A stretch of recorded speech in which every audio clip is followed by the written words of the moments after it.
Hello everyone, welcome back to my YouTube channel. ಇವತ್ತಿನ ನನ್ನ ಲಾಗ್ನಲ್ಲಿ ನನ್ನ ಬ್ರದರ್ ಮ್ಯಾರೇಜ್ ವಿಡಿಯೋನ ನಾನು ಅಪ್ಲೋಡ್ ಮಾಡ್ತಾ ಇದ್ದೀನಿ. ಸ್ವಲ್ಪ ಲೇಟಾಗಿ ನಾನು ಅಪ್ಲೋಡ್ ಮಾಡ್ತಾ ಇದ್ದೀನಿ. ವಿಡಿಯೋನ ಸ್ಕಿಪ್ ಮಾಡದೆ ಕಂಪ್ಲೀಟಾಗಿ ನೋಡಿ. ಹಾಗೆ ಯಾರೆಲ್ಲ ನನ್ನ ಚಾನಲ್ನ ಇನ್ನೂ ಸಬ್ಸ್ಕ್ರೈಬ್ ಆಗಿಲ್ಲ, ಚಾನಲ್ನ ಸಬ್ಸ್ಕ್ರೈಬ್ ಆಗಿ. ನಾವು ಹಾಸನಲ್ಲಿ ಮ್ಯಾರೇಜ್ ಇದ್ದಿದ್ದರಿಂದ ಅಮ್ಮನ ಮನೆಯಿಂದ ಹೊರಡೋದಿತ್ತು. ಅರ್ಲಿ ಮಾರ್ನಿಂಗ್ ಬೇಗನೆ ಹೊರಟ್ವಿ. ಅಂದರೆ ಮೇಕಪ್ ಆರ್ಟಿಸ್ಟು ಎಲ್ಲ ಮಾರ್ನಿಂಗ್ 6 o'clock ಬಂದಿದ್ದರು.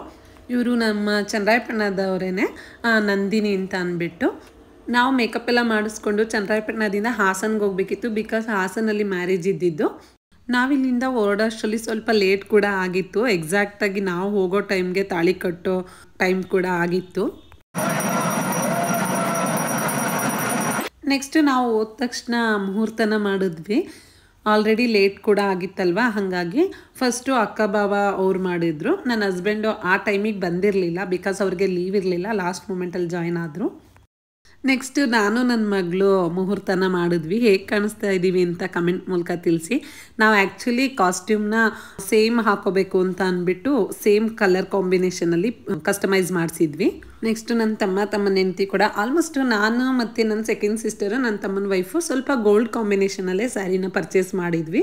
ಫಸ್ಟಕ್ಕೆ ಮಾತ್ರ ಅವರು ಸಪ್ರೇಟಾಗಿ ಶಾಪಿಂಗ್ ಮಾಡಿದ್ರಿ, ಬೇರೆ ಕಲರ್ ಕಾಂಬಿನೇಷನಲ್ಲಿ ಪರ್ಚೇಸ್ ಮಾಡಿದ್ಲು. ನೆಕ್ಸ್ಟು ಅಮ್ಮ ಅಪ್ಪ ಕೂಡ ಮುಹೂರ್ತ ಮಾಡಿದ್ರು. ನಮ್ಮ ಫ್ಯಾಮಿಲಿಯವರು ಫಸ್ಟ್ ನಾವು ಹೋದ ತಕ್ಷಣ 1 by 1 ನಾವೇನೇ ಜಾಯ್ನ್ ಆಗಿಬಿಟ್ವಿ. ಹಾಗೆ ಸೆಕೆಂಡ್ ಸಿಸ್ಟರ್ ಹಸ್ಬೆಂಡ್ ಕೂಡ ಬಂದಿರಲಿಲ್ಲ, ಅವ್ರಿಗೂ ಕೂಡ ಲೀವ್ ಇರಲಿಲ್ಲ. ಹಾಗಾಗಿ ನಾನು ಅವಳು ಮಾಡಿದ್ವಿ. ನೋಡಿ, ನಾವು ಇಷ್ಟು ಜನ ಗೋಲ್ಡ್ ಕಾಂಬಿನೇಷನಲ್ಲೇ ಸ್ಯಾರಿನ ಪರ್ಚೇಸ್ ಮಾಡಿದ್ದೀವಿ. ಸ್ವಲ್ಪ ಹೊರಗಡೆ ಫೋಟೋಶೂಟ್ ಎಲ್ಲ ಮುಗಿಸ್ಕೊಂಬರೋ ಅಷ್ಟರಲ್ಲಿ ಹುಡುಗ ಹುಡುಗಿನ ಮುಹೂರ್ತದಿಂದ ಎದ್ದೇಳಿಸಿದ್ರು.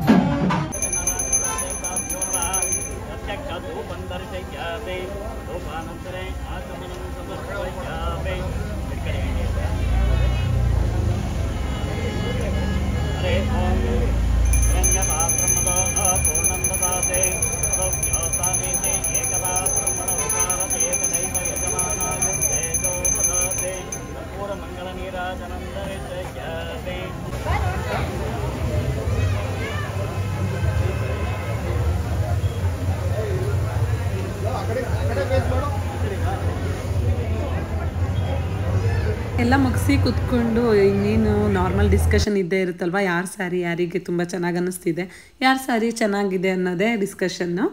ನಿಮ್ಗೆ ಯಾರ ಸ್ಯಾರಿ ಇಷ್ಟ ಆಯಿತು ಅಂತ ನನಗೆ ಕಮೆಂಟ್ ಮೂಲಕ ತಿಳಿಸಿ. ಹಾಗೆ ಇವರು ನಮ್ಮ ಮಾಮಂದಿರು ಇಬ್ಬರು, ಅಮ್ಮನ ಫಸ್ಟ್ ತಮ್ಮ ಮತ್ತು ಸೆಕೆಂಡ್ ತಮ್ಮ. ನನ್ನ ಪ್ರೀವಿಯಸ್ ಲಾಗಲ್ಲಿ ನೀವು ನೋಡಿರ್ಬೋದು.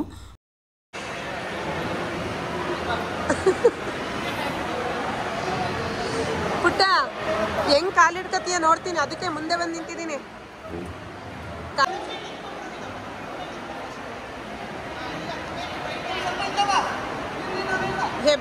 ಹೆಬ್ಬೆರಳು ಇಟ್ಕೋಬೇಕು.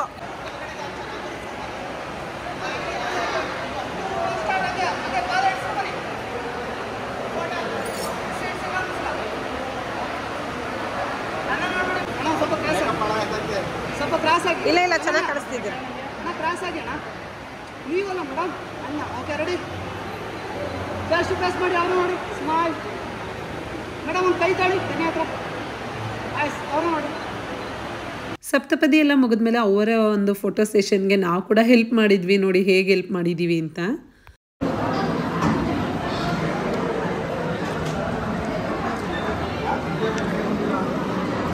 ಊಟ ಎಲ್ಲ ಮುಗಿಸ್ಕೊಂಡು ಬರೋ ಅಷ್ಟರಲ್ಲಿ ರಿಸೆಪ್ಷನ್ಗೆ ಡೆಕೋರೇಷನ್ ರೆಡಿ ಇತ್ತು. ಹುಡುಗ ಹುಡುಗಿ ಕೂಡ ಎಂಟರ್ ಆದರು. ಮದುವೆನಲ್ಲಿ ಪಾಪ ಸ್ಟೇಜ್ ಮೇಲೆ ನಿಂತ್ಕೊಂಡು ಫೋಟೋದವ್ರಿಗೆ ಪೋಸ್ ಕೊಡೋದಿರುತ್ತಲ್ಲ, ಅಪ್ಪ ಅವ್ರದ್ದು ಕತೆ ಅಂತ ಹೇಳೋದೇ ಬೇಡ. ಹಂಗೆ ನಿಂತ್ಕೊಳ್ಳಿ, ಹಿಂಗೆ ನಿಂತ್ಕೊಳ್ಳಿ. ನಾರ್ಮಲ್ ಆಗಿದ್ದಾಗ ಫೋಟೋಸ್ ತೆಗೆಸ್ಕೋಬೋದು, ಬಟ್ ಎಲ್ಲರೂ ನಮ್ಮನ್ನೇ ನೋಡ್ತಿದ್ದಾರೆ ಅಂದಾಗ ಫೋಟೋಸ್ ತೆಗೆಸ್ಕೊಳ್ಳೋದಿರುತ್ತಲ್ಲ, ತುಂಬಾ ಕಷ್ಟ. ಅದರಲ್ಲಿ ನನ್ನ ಬ್ರದರ್ ತುಂಬ ಶೈ ಫೀಲಿಂಗ್. ಅವನ ಫೇಸ್ ನೋಡೋಕೆ ಆಗ್ತಿರ್ಲಿಲ್ಲ, ತುಂಬ ನರ್ವಸ್ ಆಗಿದ್ದ. ಫೋಟೋಗ್ರಾಫರ್ ಬಂದು ಸಂತು ಫೋಟೋಗ್ರಫಿ ಅಂತ ಇನ್ಸ್ಟಾಗ್ರಾಮ್ ಪೇಜ್ ಕೂಡ ಇದೆ ಅವ್ರದ್ದು. ಆಲ್ಮೋಸ್ಟ್ ನಮ್ಮ ಫ್ಯಾಮಿಲಿಲಿ ಯಾವುದೇ ಒಂದು ಫಂಕ್ಷನ್ ಆದ್ರೂ ಫೋಟೋಗ್ರಫಿ ಅವ್ರಿಗೇ ನಾವು ಆರ್ಡರ್ ಕೊಡೋದು. ತುಂಬ ಚೆನ್ನಾಗಿ ಮಾಡ್ಕೊಡ್ತಾರೆ. ನನ್ನ ಮಗಳು ಪೇಜಲ್ಲೂ ಕೂಡ ನೀವು ಚೆಕ್ ಮಾಡ್ಬೋದು. ಅವಳದು ಕೆಲವೊಂದು ಫೋಟೋಶೂಟ್ನ ಕೂಡ ಅವ್ರ ಹತ್ರನೇ ಮಾಡಿಸಿರೋದು.